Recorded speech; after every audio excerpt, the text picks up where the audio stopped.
Hey man, say man, this is the A-Man Show and I'm back for more content. In this video, we're going to talk about the Arizona Cardinals. The Cardinals had another mediocre season going 5-10 in the regular season, but after getting DeAndre Hopkins in a trade with the Texans, which is a absolute steal, along with acquiring Kenyon Drake in a midseason signing, where he had excellent 8-game stretch where he rushed for over 600 total yards and 8 touchdowns. Acquiring in his prime Hopkins to a young, promising team accelerates the rebuilding process more. This is why the Cardinals have one of the brightest futures in the league. If you like the video, subscribe to my channel for more content. My goal is 100 subscribers. I greatly appreciate it if y'all click on the subscribe button below and turn on the notification bell whether I post a new video. And that out of the way, stay tuned to the video.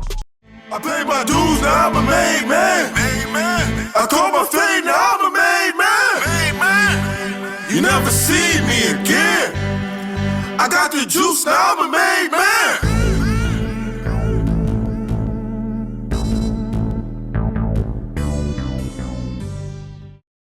The Arizona Cardinals, after Arians' tenure, were in rebuild mode, and that 2018 draft where the Cardinals were rewarded with the 10th overall pick, and with that pick, they took Josh Rosen, who had underwhelming rookie season, throwing more picks than touchdowns, and was sacked 45 times.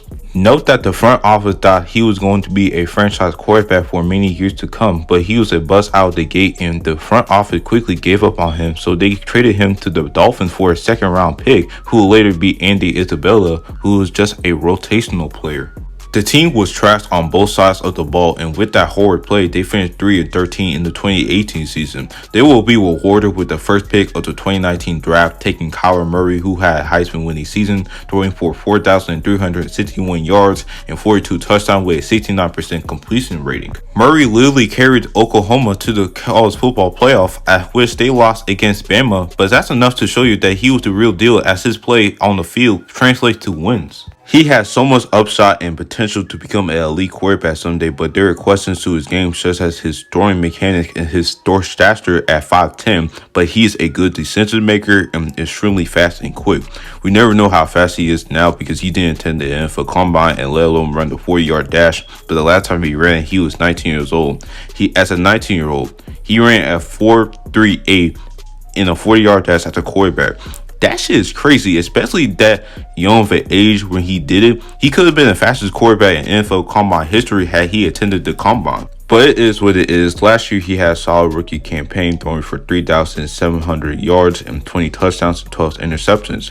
Though it was not Pro Bowl level numbers, he was named Offensive Rookie of the Year, and Kyler Murray has shown promise, as in the game against the Falcons, he threw for 340 yards and 3 touchdowns. He was making clutch throws all throughout the fourth quarter, and looking back at his rookie year, he has not been a disappointment. In fact, he helped them to win 2 more games. Now, there are things that he needs to improve, such as his decision making and making consistent great reads, but I believe that he will improve over time as he plays more games down the line. Along with guys I mentioned before, Kenyon Drake had a surprising breakout year given that he was misutilized in Miami and then was cut to later out of nowhere outplaying David Johnson. The way that he was playing throughout a 8-game stretch, he would have made a Pro Bowl roster if he played all 16 games with the team.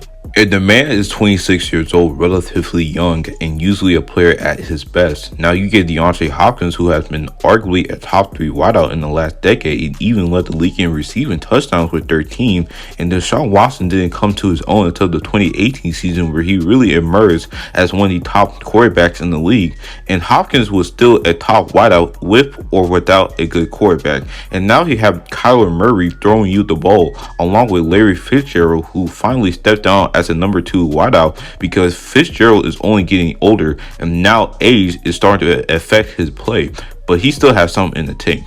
It is a beautiful thing to watch because you don't have to worry about Hopkins getting double covered, and not to mention Christian Kirk, who's a solid wideout and has been a good complement to this offense, even though there are areas where he could have done better for this team. So this team is poised to make noise in the NFC West, and seeing how they're one of the youngest teams in the league. However, there are many holes in this team that needs to be addressed, and that is their own line.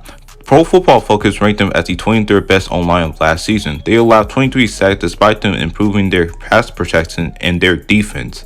Man, their defense has been mediocre to say the least. Their secondary along with their interior D-line has been buns.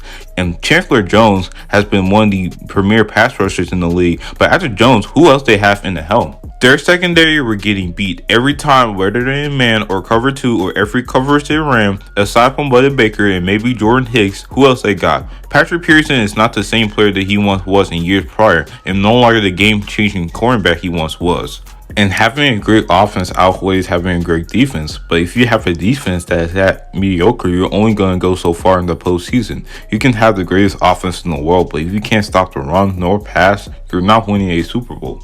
This year, the Cardinals were awarded once again with the 8th pick of this year's draft, and many discussed that they should draft one of the top O-line of this year's draft, and I agree. The O-line has been mediocre the last 2 seasons, and the Cardinals are settling to draft Tristan Wirfs, which drafting him can improve their struggling O-line. And a lot of people are overlooking the fact that there's still quality defensive free agents out there, such as adding another edge rusher like Jadeveon Clowney, who has been very solid for the Seahawks, or even adding Eli Apple from the Saints, who is now a free agent after not reaching an agreement with the Raiders, and acquiring him can greatly benefit the secondary. I think that Apple can make them at least a respectable secondary, along with getting a productive D lineman like Damon Harrison, who's a top 10 free agent available. And Cliff Kingsbury has been an upgrade from Steve Wilkes as they won more games, and Kingsbury has been known for transforming quarterbacks into elite status as he coached Patrick Mahomes and even coaching Johnny Manziel back in college, where he was a Heisman winner back in the 2011 season. So Kingsbury had a knack for utilizing talents, and as the record doesn't reflect that, he was a rookie head coach, and like Murray, he will adjust more to the NFL over time and grow more as a head coach, along with Murray developing more with the offense. So the Arizona Cardinals is one of the biggest winners of this offseason, stealing DeAndre Hopkins, getting a top 10 pick,